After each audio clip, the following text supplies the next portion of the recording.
All right, it's time to go over some of these prompts from the 30-day nature journal challenge. And this is the first live I'm doing from my temporary home in this modified school bus. It's an ancient school bus modified into a living area, and I'll talk about that more later. But let's switch cameras over to my desk here real quick and get ready to do the first 3 days of the 30-day nature journal challenge. And if you haven't printed this out already or downloaded it, you can quickly go over to the link, maybe open it in a separate tab. I think it's down below in the description. You should find a link to my Patreon. And even if you're not a Patreon member, you'll be able to open that link, and I'll be having a lot of stuff on my Patreon that will be visible to the public. So even if you're not a Patreon member yet, you'll be able to check out some of those things over there on my Patreon and get this 30-day challenge. And guess what?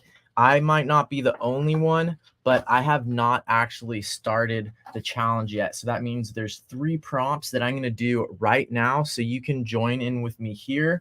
The first one says found treasure. The second one is fearless, and the third one is fun. And one of the things you might have noticed about this 30-day challenge is there's no dates of the month on the squares. There are as many here as there are days in the month, but because I don't have those numbers, you can actually mix and match, and that is one of the prompts here on this first week. There's also some hidden things in here, so you definitely want to print this out at a higher quality than I did. If you print it out or download it at a good quality, you might actually be able to see some stuff that other people can't see. But let's dive right in, because the whole point is to get some nature journaling in.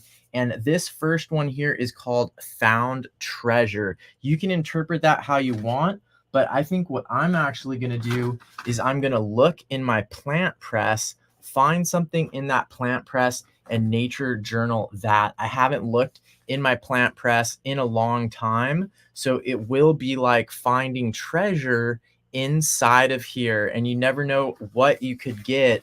I can't really remember a lot of the stuff that I put in here in the spring, and that will be really fun. That will be a found treasure for me. Found treasure could be all kinds of different things for you. It could be going out on a curiosity wander and just seeing what you find. Those would all be great types of found treasure. So we're going to get into this plant press here and see what we find. Oh, I see Jean is here, Cindy's here, Lynn is here.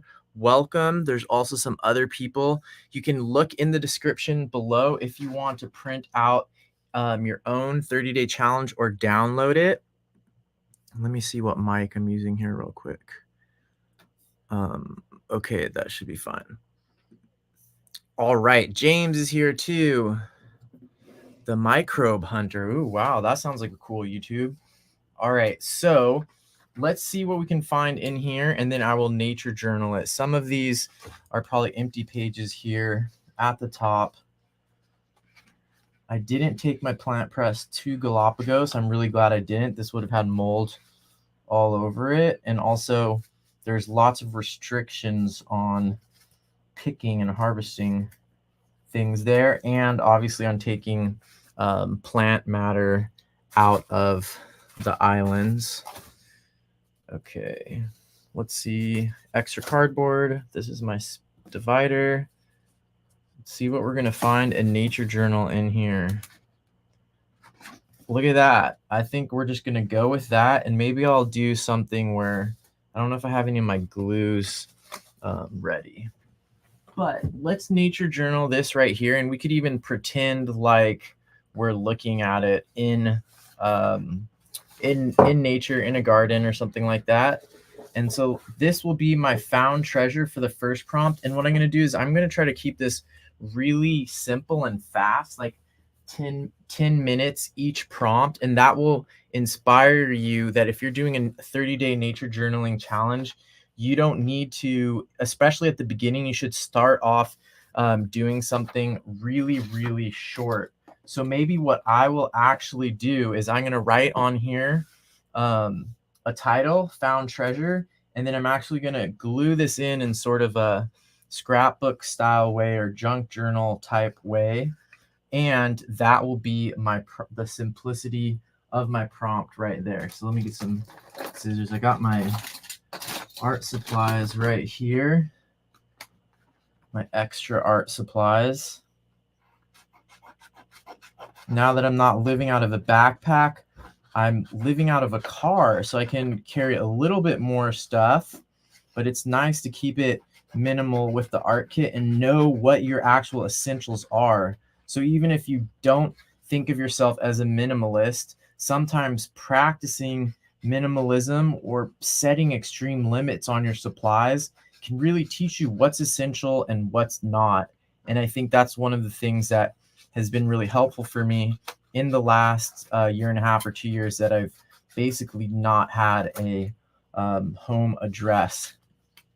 Okay, so we cut that right out. And ideally, I would go over this with PVA glue. And somewhere I do have PVA glue, but I don't have that set up right now. And this borage flower is stuck really nice in here. So I'm going to glue it in like that. It would be nice if I had some piece of paper to go behind that to contrast. But I think that this will be fine. And I'm going to make a little title here. And I'm going to use watercolor for the lettering. I think I did a video already about watercolor lettering. I plan on doing a whole Skillshare class about it because I think watercolor lettering is something that is still sort of underutilized for how amazing it is. 31 días de octubre. No. Son 30 días de septiembre. Someone's asking about the length of it. I'm doing them now. Desde el año pasado estoy haciéndolo en septiembre porque hay muchos retos en octubre. So I'm trying to do all of my challenges in September because I think that's better for a 30-day nature journal challenge. There's so many challenges in October. It gets a little bit overwhelming, but hopefully someone will do one their own in October. If someone makes a nature journal one, I think that would be really cool. And I might try to do it if it's available. Okay, so let's see. I'm going to make a contrasting color to sort of the borage. And remember, I'm just trying to do a prompt. I have a prompt, and I'm just trying to get one page done in my nature journal. One of the years I did a nature journal challenge, 30-day challenge like this, my first prompt was intentions. Maybe I did that two times because setting your intentions at the beginning of the month is probably actually the best thing you could do. And so for me, I'm just trying to get something on the page. The prompt is found treasure. I'm just trying to get some time in nature, some time with my art, some time with my creativity and my nature journal. And so found treasure, I found this flower in my pressed plants, and I'm going to stick it in here, put a title, and that's it. Then I'm going to go on to the next one. So right now I'm just going to do that watercolor lettering, which I think is really cool and underutilized. So I'm just going to get a pretty wet little mix right here with quinacridone sienna and I think Hansa yellow medium, maybe some new gamboge in there as well. And I'm going to write the prompt. Kind of want to be a little bit more gold than that, but that's going to be fine.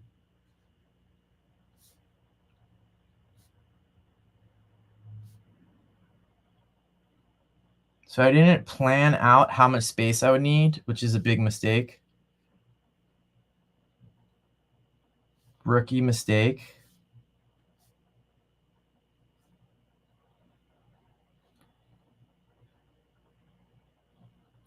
And I'm going to squeeze the end of the letters, which is not ideal. Rookie mistake, but it barely fit on there, but I like it. That's good. And now I'm just going to glue on this little page, and I'm going to go on to the prompt for day 2. So if you're ever doing a 30-day challenge, it's sort of arbitrary. It's arbitrary when you start a 30-day challenge. Lots of people start things on January 1st or on their birthdays, like after their birthday or whatever. They're like, okay, I'm going to start living a new life on this random date. If choosing a random date helps you, then that's fine. But remember, that's not the important or powerful part. The powerful part is doing something 30 days in a row. The human brain pays attention to things that you do every day. So if you do something every day, your brain is going to pay attention to it on a deeper level. And so what that means is you're going to learn, you're going to ingrain new habits, you're going to change old habits. There's a lot of benefits to doing something every day for like a 30-day period or however many days. It's the important thing is just to do it. And so it doesn't have to be amazing. If you set a high standard, that could sabotage yourself. So right now I'm just showing you that even though I missed the first 3 days because I was busy or whatever, we can make up lots of excuses. I didn't do those first 3 days, but I'm starting now and I'm going to catch up. I'm not going to let missing a few days at the beginning of the month, because remember, those days, once again, those are arbitrary. So there's that one, found treasure. And, I could put metadata on here. It would be good, but I'm not even going to I'm going to keep a really low bar for myself and just get that momentum rolling. So we've got our momentum, and I'm going to cross this bad boy off, because I think one of the best things about having a piece of paper, digital checkboxes are great, like on, whatever checklist app you use. But even better than that is crossing things out on paper. So I'm gonna cherish and experience every bit of that with my fat Sharpie marker. And so here's found treasure. Let's see, how should I cross these? Maybe I'll cross them a different way every day, but boom, day one, done. And look at this, is a perfect one to start the week. Not only do we have alliteration, but these are some really important concepts, especially these two. And fearless is our next one. So what I'm going to do, just to break things in like in a really nice way, is I'm just going to use a paint pen, because I think this is probably one of the art supplies least used by nature journalers. And so sometimes choosing something way outside of the norm is one way to introduce creativity. So, and also this is the kind of thing where it's like, oh my gosh, is it going to ruin the paper? It's definitely permanent. You cannot go back with this.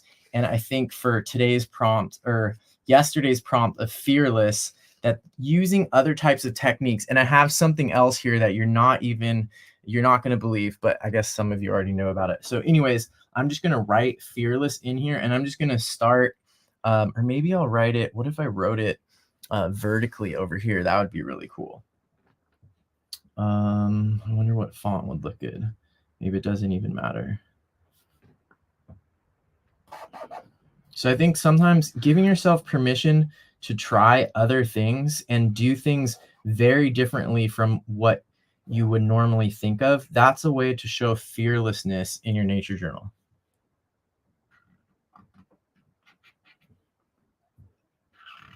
This is not coming out as extreme as I thought, but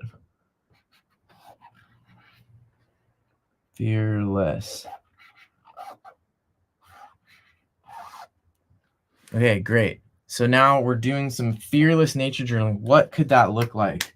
Well, I just showed you one way that it can look is by using a tool or something that's outside of what you would normally, I probably should have shook this up more, outside of what you would normally think of.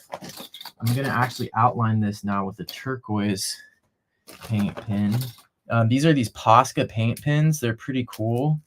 They have silver. That's what I use for, that's not what I use for drawing on the fronts of my sketchbooks. Oh yeah, and by the way, this is number 53, and there are it's a few more than 53 because I have some half numbers in there somewhere. So now I'm going to outline these letters.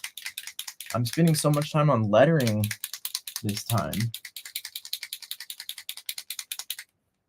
Okay, so now this one's brand new, so you get a little lesson in how to get a paint pen started. Last one I did of these, it took forever to get it started. Ah, come on. Okay, maybe I need to find the one that's already open. Oh, here we go, it's coming.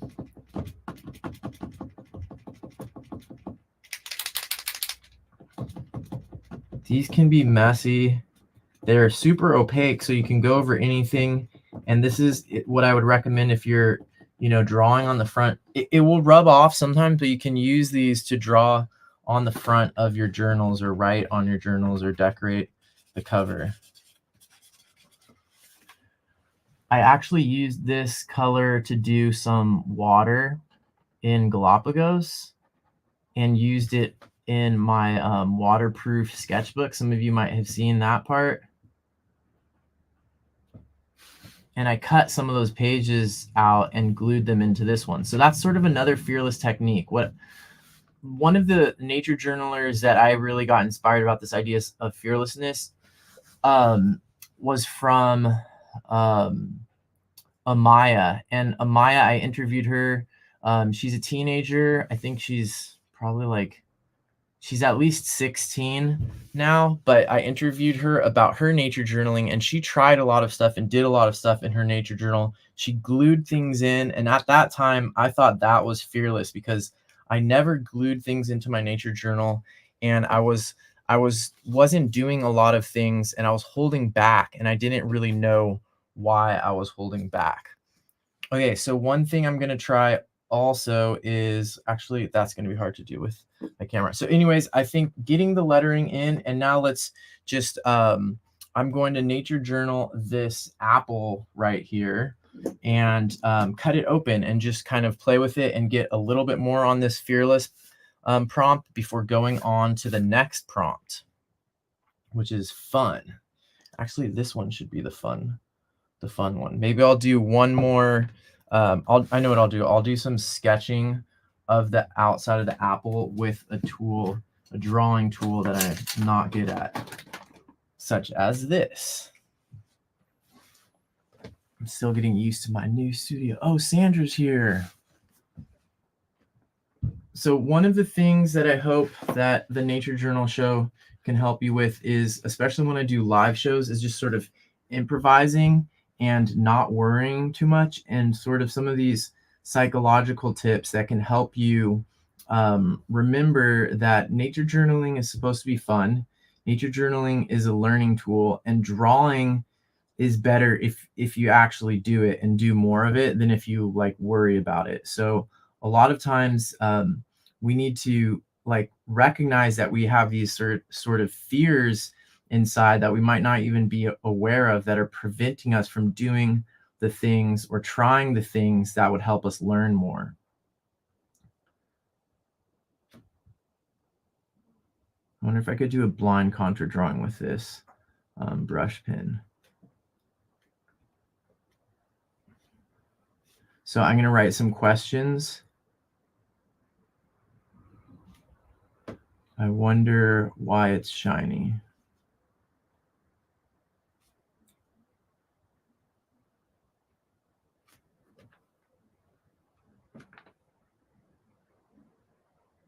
What caused the cracks?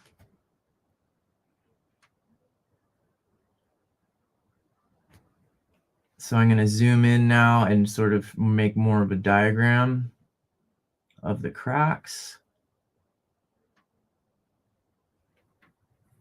So you could potentially, if you're catching up on the prompts like me, you could potentially find treasure and then use your found treasure for your fearless prompt, and maybe even for your fun prompt, because fun is today's prompt. We're on the third day of the Nature Journal challenge. So I'm gonna make an observation. Cracks are dark inside. It's about time for a cup of tea. So you could be doing whatever your found treasure is. You could be doing the same stuff that I'm showing. Obviously, it's better if you have your own. Got my teacup right here. So already that's something. And I think I'm just going to, like I said, I'm keeping a low bar. I'm going to write hashtag 30-day Nature Journal challenge here, or what's the official Nature Journal show challenge? That's the hashtag. If you do anything for the challenge this month, please post it on whatever platform you use and use this hashtag, and I'll try to pay attention. It's going to be a really crazy month for me, but I am going to try to nature journal and fill a page like this in my sketchbook, at least one page every single day. So see if we can do this together this month. It'll be awesome. And if you are motivated by or want feedback or whatever the different benefits of posting online are, you could use this hashtag. It's Nature Journal Show. It's kind of long. Oh my gosh, it's not going to fit. Once again, show challenge. Ah, there are exercises you can do that can help train you to use the space. Oops, don't put those dots though. That was just sort of autopilot. Hashtag Nature Journal Show Challenge. If you post those online. Okay, and now we're gonna do the last one. I kind of want to do it on the facing page. We're gonna do fun. So let me first cross off, and I'm gonna use color to cross this one off. So we did fearless. We did found treasure. We did fearless. Basically, all I did was write a funny title. Then I drew the outside of an apple a couple times, wrote 2 questions and an observation. So it's like how hard is nature journaling really? You know, if I could do that easy, that's how we're setting the bar really low, especially at the beginning, to just start getting the momentum. So we'll cross that one out. Oh, Eve is here! Yay!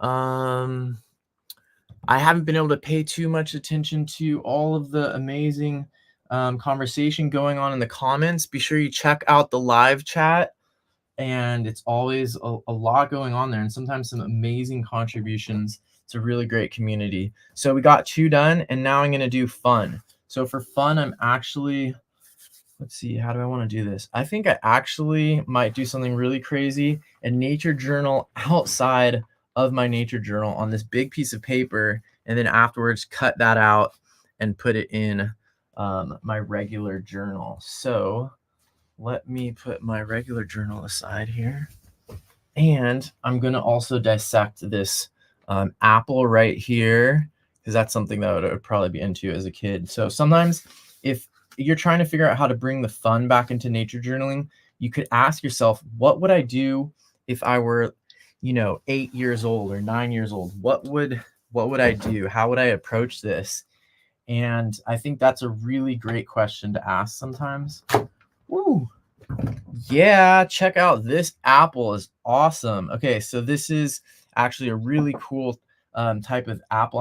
I think it's pink pearl is the name of it, and there's a whole lineage of these genes in apples, pale fleshed apples, that produce this pink color. So really, really beautiful. They're often rather tart and sort of asymmetrical in shape.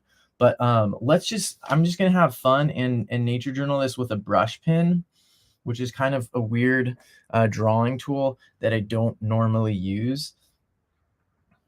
So sometimes to be fun is just to kind of give yourself permission. And that might be the hardest part, is you feel like you have to do something. Oh my gosh, I think I saw a little thing moving inside. Where are my close focus binoculars? I think there's a little worm inside of here. Oh yeah, there is. I don't know if you can see that.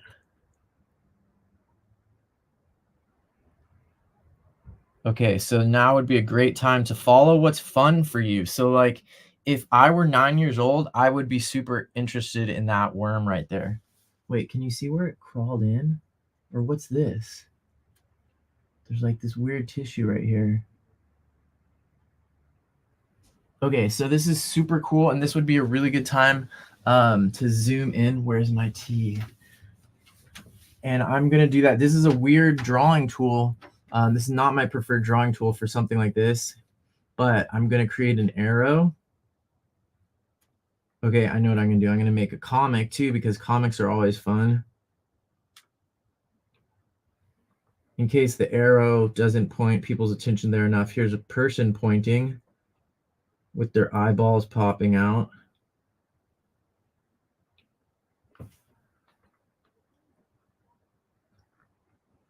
And then, wait, now I need to get my close focus binoculars and look at this worm up close. Sorry, I don't have like a dissecting microscope hooked up to a camera right now, because that would be awesome. But let's see if I can get in there and see something. If you don't already have these extreme close focus binoculars, you should definitely get them. They're like a mandatory nature journaling tool, and they can focus on things that are only half a meter away. So I can see it right now, and I think that those little dots are frass, which is the technical term for caterpillar poop. And I'm just assuming that this is a Lepidoptera larvae, because it's probably codling moth actually, which is a really common. I don't know exactly what it looks like, but I'm going to, based on memory and just kind of cartoonishly make this drawing of what I think it's probably like. And it probably has some kind of, I think they're like pseudo feet or not real feet. Maybe one of the people who's been to Trish's bug drawing classes could say something about Lepidoptera larvae anatomy. And then I'm going to write the word worm, which is not a super accurate or descriptive term for this type of organism, but it's actually what most people would probably call it. Okay, so that was really cool. First thing. Oh, looks like there's talk about caterpillar Lepidoptera larvae happening in the chat also. Guess it's that time of year.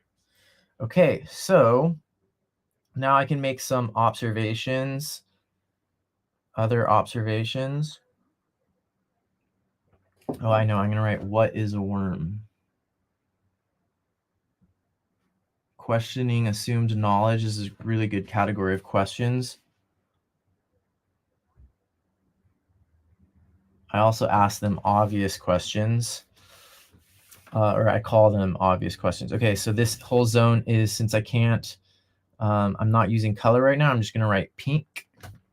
So that's a descriptive. If you don't have watercolor, you can use words to describe color, and it can be really fast. All right, now I'm going to draw maybe a zoomed in version of where the worm is. I wonder if it's going to go back to, I wonder if it's eating the seeds. So I'm going to draw a zoomed in version of this sort of like ovary situation in here.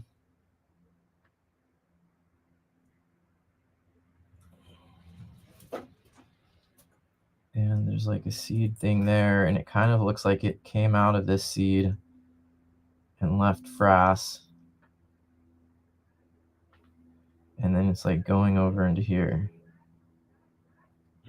where the next seed is.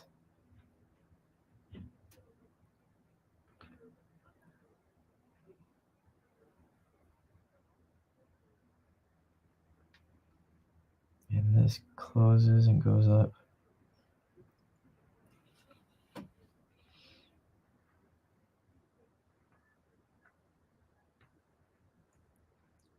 Something like that. That was not very good. I shouldn't have drawn the outside of the fruit. Anyways, fun doesn't mean perfect. So now I'm just going to draw a big frame around it. Oh, I'm going to write fun too.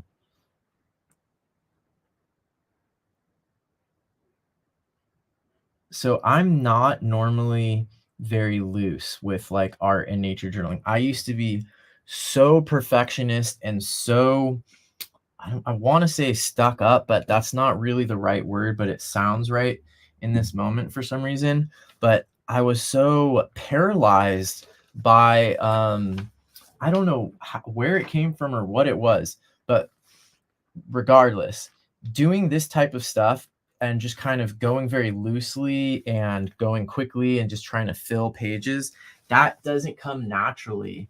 That doesn't come naturally for me. And it's something that I have worked on. Doing something every single day, just like as a habit, doesn't come naturally to me. It's something that I believe in and something that I've worked on. Taking the pressure off of myself when creating art or putting something down on a page, especially in a sketchbook, in a journal that I care a lot about, that already has a lot of other successful pages. doing that and not being paralyzed by perfectionism, that doesn't come naturally to me. So what we just did right now, all three prompts basically, but especially the last two, those are things that don't come naturally to me, but that I believe in and that I think can actually improve my experience, improve my final product, and help me learn so much more than if I just sit around waiting for the perfect idea to come or planning for weeks how I'm going to make a perfect painting. So that was three prompts that we did all in one day. From now on, I am going to try to do these every day, day by day. And if you want to join in on the challenge, you can print this out. I have the link in the description. It's over on my Patreon page, but anyone can see it because it's set as public.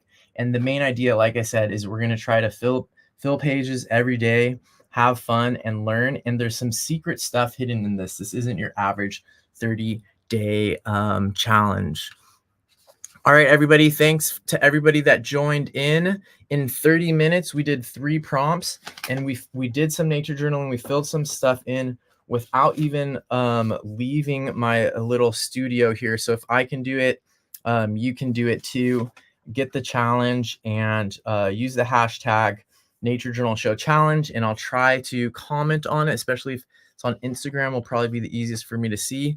And thanks to everybody for joining in. On Wednesday, I'm going to be going over the in-depth wildwondershed.com information. So if you're signed up for the conference, can't figure out how to create a schedule or use those features, we're going to do a deep dive into it. If you haven't signed up for the conference yet, I'll talk about the prices for tickets that are still available, and we'll just dive more into Wild Wonder because it's coming up in a little over a week. And it's really good to understand how to use some of those tools like shed.com to make the most out of your Wild Wonder experience. So it's going to be a big month. Make sure you have lots of tea and chocolate and all the things you need to make it through. All right. Bye, everybody. Bye.